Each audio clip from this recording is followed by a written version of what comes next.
Hi everyone, it's Monica, and welcome back to TaylorMade Cards for You. One of my more recent items that I picked up is the framelits from Sizzix that go along with the Stampers Anonymous stamp set ticket booth, and I was really excited to give them a try. So I actually pulled them out tonight and I was playing with them a little bit, and then I decided it might be fun to put together a little video just to share with you my new product and some of the things that you can do with it. Now, I think these framelits are going to be really versatile. Not only are they great to frame the tickets from the Stampers Anonymous set, but they're going to be great to just use to create little embellishments. They can also be used as frames as well. So if you have a sentiment and you want to have a frame around your sentiment, the little Sizzix dies would be great for that as well. Now, when I was playing tonight, I just pulled out some of my paper stacks and I started looking for items or pieces of my paper that I thought would make fun tickets.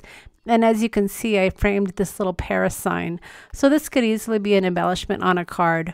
So keep that in mind when you are playing with your framelits, that you don't necessarily have to use them with your Stampers Anonymous set. Now, one thing that I discovered tonight when I was playing with my set is that my dies work perfectly with my Sidekick. And I can't tell you how excited I was when I figured that out. So I can comfortably sit at my desk and create some of these tickets, so I'll have them ready when I want to create and use them as embellishments. Now, another thing that I realized when I was working with my set was the importance of the packaging. Because when I was stamping some of my tickets, I wasn't really sure which frame to use. So by having the packet right next to me, I was easily able to figure out which framelit went to which ticket. Now, of course, you don't have to have the Sidekick when you are cutting your dies, but I can't tell you how convenient it is to have this little Sidekick right on my desk to create some of these tickets. So when you are using your Sidekick, remember the entrance where your die goes through is a lot smaller than our big shots.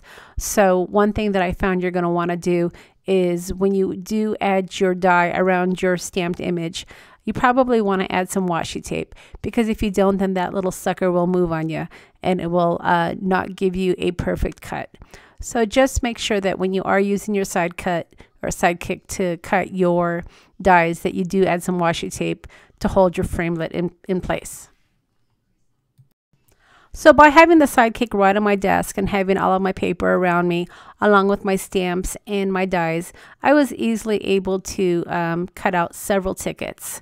Not only did I cut out tickets using my Stampers Anonymous set, but again, I found some decorative paper that I was able to just use my framelit and cut out tickets using some of the images on my paper stack. So once I had several tickets cut out, it was time for me to pull out some of my Distress inks and grunge up some of these tickets. Now, the two inks that I found that worked best for me were the Distress inks, not the Distress oxides, and the colors that I used were Walnut Stain and Vintage Photo. Now, because my paper was a little bit grungy to begin with, I really didn't need to use the Vintage Photo, but I did want to go ahead and demonstrate it for you just to show you the effect that you'll get. Now, so what I did is I went ahead and I took my Vintage Photo and all I did was rub it over the ticket, and that gives you a nice distressed look. The Vintage Photo really does add age to your paper, and it's a really nice ink to use when you're trying to age anything. Now, the Walnut Stain is a little bit darker, and the Walnut Stain typically is what I'll use for the edges. So these two combination inks work really well. Now, one thing you're going to see me do here, which is something I probably shouldn't be doing, but I just want to point it out to you, is typically I would change my sponge when I'm going back and forth to inks. But the Walnut Stain and the Vintage Photo, to me, they go hand in hand, and I use them together a lot. So a lot of times when I am just aging something, I won't change my sponge. Now, I wouldn't recommend that, so hopefully don't follow this example. It probably is a better idea to switch your sponges out. But again, whenever I am aging something, these are the two combinations that I work with, so I don't have a problem using the same sponge. And then after I add the ink, a lot of times I will just scrunch up the ticket a little bit or add some creases just to give it a little bit more of an aged look.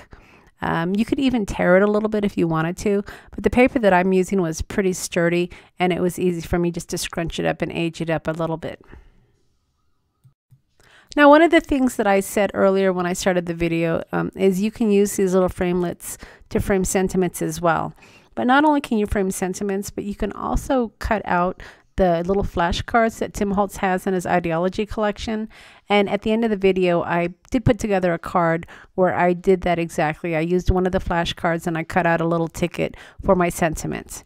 There's also an orange ticket that you'll be seeing at the end of the video on the card that I created. And that orange is actually from the paint department, one of those swatches that they have that you can pull out and look at the different colors of paint. I actually had a couple of those in my stash, and it was a real nice vibrant color. So I went ahead and I cut out, I stamped the ticket and I cut it out, and I really like the result that I get. It was also really sturdy. So if you have any of those in your stash, those made really great tickets as well. The paint department doesn't mind you taking a few of those. I wouldn't recommend you taking, handfuls of them, but if you go take a couple of them and get a variety of colors, they make really cute little tickets as well. So I thought it might be fun to send one person some Happy Mail. And like I said, I sat here tonight and I made about 25 tickets. And I want to go ahead and send the card that I created that you'll see at the end of the video, along with some ephemera, which are the tickets, to one lucky person. And this will give you a chance to check out these tickets and use some of them on your projects. So if you're interested in receiving some Happy Mail from me, leave me a comment and let me know if you did anything over the weekend to celebrate International Scrapbook Day. So as always, I will leave a list of the products that I used that I demonstrated tonight and the links to the stores. If you've enjoyed the video, I would sure appreciate a thumbs up. And if you haven't subscribed to my channel yet, don't forget to hit that subscribe button. All right, everybody, I hope that you enjoyed my quick little demonstration tonight of the new tickets and the ticket booth stamp set. And we'll see you again next time. Have a great day.